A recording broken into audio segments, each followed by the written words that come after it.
এখন বাজে রাত 2:15। আমার এতটাই শরীর খারাপ করছিল যে রাত 3টের সময় উঠে একটা অ্যালার্জি ট্যাবলেট খেতেই হলো। সকালবেলা ঘুম থেকে উঠতে বেশ অনেকটাই লেট হয়ে গেছে, এখন বেজে গেছে প্রায় 11টার মতন। আর আমি ফ্রেশ হয়ে এখন বসেছি চা খেতে। So hello everyone, welcome back to my another mini blog. 12টা নাগাদ স্নান টান করে একদম ফ্রেশ হয়ে গেছি। ফ্রেশ হয়ে আসার পরেও আমার মুখটা দেখে তোমরা বুঝতেই পারছো চোখ মুখটা কেমন ফোলা রয়েছে, একটু ড্রাউজি ব্যাপার রয়েছে। তো এই কুর্তিটা আমি অনেক দিন পর পরলাম, কারণ আগে গায়ে কিছুতেই হতো না। আগের বছর টিচার্স ডেতে আমি গিফট পেয়েছিলাম। তো যাই হোক, এখন অনেকটাই ওয়েট লস করে মোটামুটি একটা জায়গায় এসেছি। আমার ফেভারিট ড্রেসগুলো যেগুলোর আশা আমি ছেড়েই দিয়েছিলাম সেগুলোও কিন্তু এখন ভালোভাবে গায়ে ফিট হয়ে যায়। এনিওয়ে, আজ তো সানডে, বাড়িতে যাওয়ার আছে ক্লাস করানোর জন্য।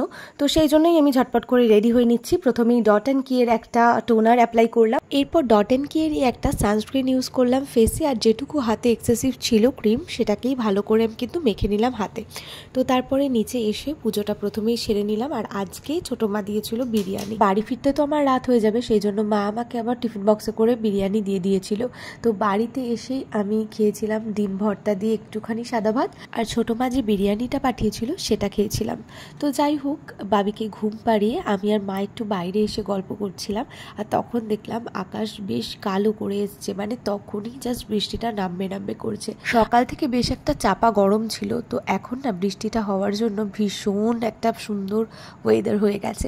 তো যাই হোক, আমার একটুখানি চকলেট খেতে ইচ্ছা করলো বলে আমি একটু ফ্রিজ থেকে ডার্ক চকলেট বের করলাম। আর এটা হচ্ছে বর্নভিল। আমি কিন্তু ডার্ক চকলেট খেতে ভীষণ পছন্দ করি। তো চকলেট খেতে খেতেই বৃষ্টি দেখছিলাম আর ভিজতে ভীষণ ইচ্ছা করছিল। আমার তো ভীষণ ঠান্ডা লেগে যাওয়ার প্রবলেম আছে, সেই জন্য আমি আর ভিজতে পারিনি, তাই হাত বাড়িয়ে বৃষ্টিটাকে উপভোগ করছিলাম। আজকে বৃষ্টির কারণে না ম্যাক্সিমাম স্টুডেন্টসই আসতে পারেনি, তো যারা এসেছিল তাদেরকে ক্লাস করিয়ে তাড়াতাড়ি ছেড়ে দিয়েছিলাম। তারপর পাশের দোকান থেকে এই নুডলসটা, কেক, চা পাতা, দুধ সমস্ত কিছু নিয়ে আসলাম।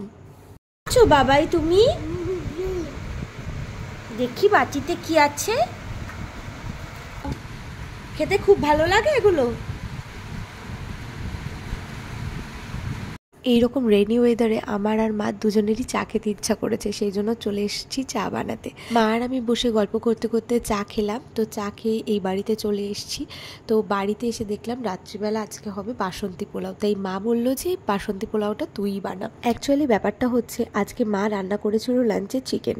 তো রাত্রিবেলা যেহেতু ওয়েদারটা ভালো ছিল, সেজন্য সবাই বললো আজকে বাসন্তী পোলাও খাবে। তাই জন্য আমি চালটাকে ম্যারিনেট করে তারপর আমি ঘিয়ের মধ্যে কিন্তু কাজু কিশমিশ ভেজে নিয়েছি। এত রাতে এখন সবার ইচ্ছা হচ্ছে যে বাসন্তী পোলাও খাবে, তো সেটারই প্রিপারেশন চলছে। চালটাকে ভেজে নিয়ে আমার বাসন্তী পোলাও করতে কিন্তু খুব একটা টাইম লাগেনি। তো আজকে কিন্তু ডিনারে ছিল পোলাও আর চিকেন। লাস্টে খেয়েছিলাম একটা মিষ্টি। দেখা হচ্ছে নেক্সট মিনি ব্লগে।